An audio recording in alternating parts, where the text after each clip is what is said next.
Welcome to this audio introduction to the book of 1 Corinthians. My name is John Stewart.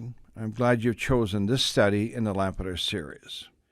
Each book of the Bible is an essential part of God's divinely inspired and inerrant revelation to man.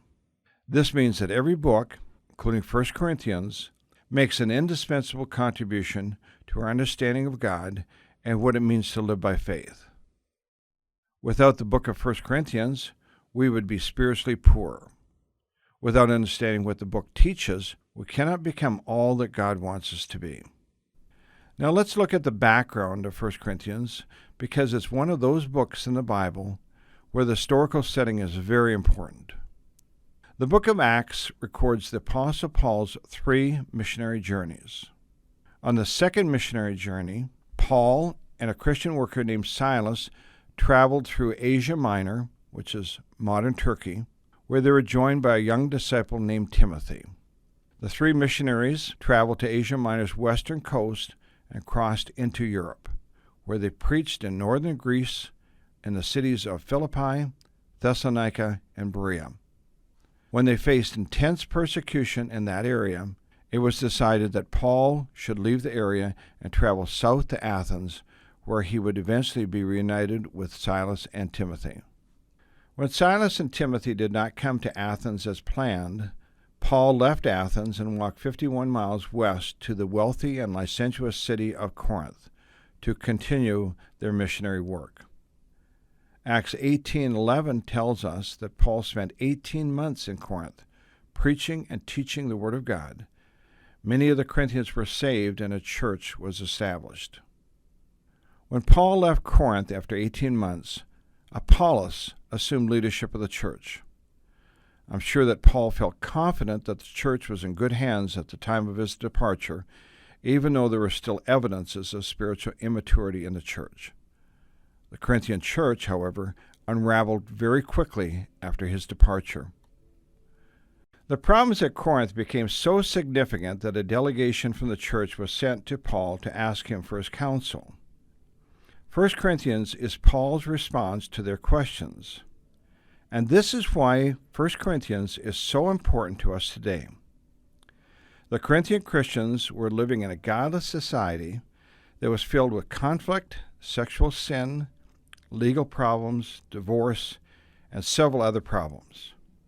Paul addressed the problems one by one, and the book provides us with a wealth of divine wisdom that enables believers to know how to respond in a highly secularized society.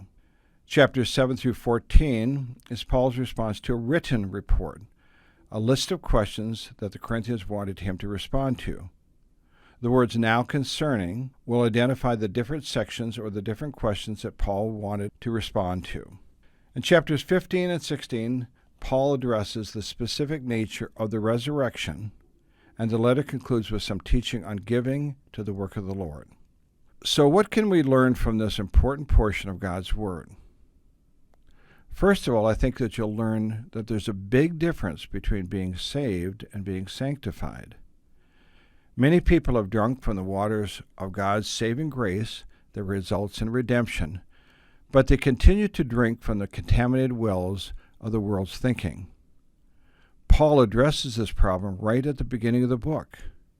He compares the wisdom of God to the so-called wisdom of man, which are humanistic philosophies and lies that lure believers away from their devotion to Christ.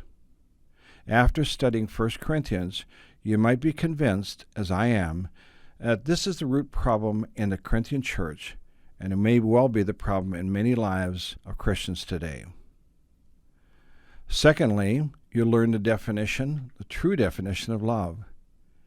Isn't it interesting that all the world wants love, but no one can define it? We want to be loved and to find someone to love. In 1 Corinthians 13, the Bible tells us what love is and what love isn't. It is the only place in the world that the true definition of love is presented.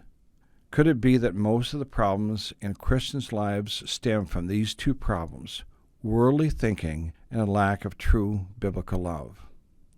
Thirdly, you'll learn that there is a way of living that seems right to a man, but as Proverbs 16:25 says, its end is a way of death. The Corinthian believers thought the Greek philosophers, with their pursuit of knowledge and worldly wisdom apart from God, had the answers. And we may do the same. We buy into the lies of the world so easily. But God's ways are different than man's ways. They're higher. God's ways are better. There is so much to be gained from studying this great book.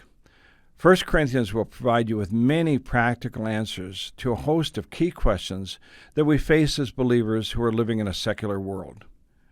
I believe it was God's desire to provide believers throughout the ages with 1 Corinthians to help them navigate the troubled waters of this life. Like those faithful saints who lived before us, with God's grace and the wisdom of 1 Corinthians, we can navigate this life with grace and wisdom. I would like to encourage you to commit time each week to do a thorough study of the weekly lessons and to meet each week with your Bible study group or class at church so you can learn from God's Word and invest in the lives of others by sharing the things you've learned.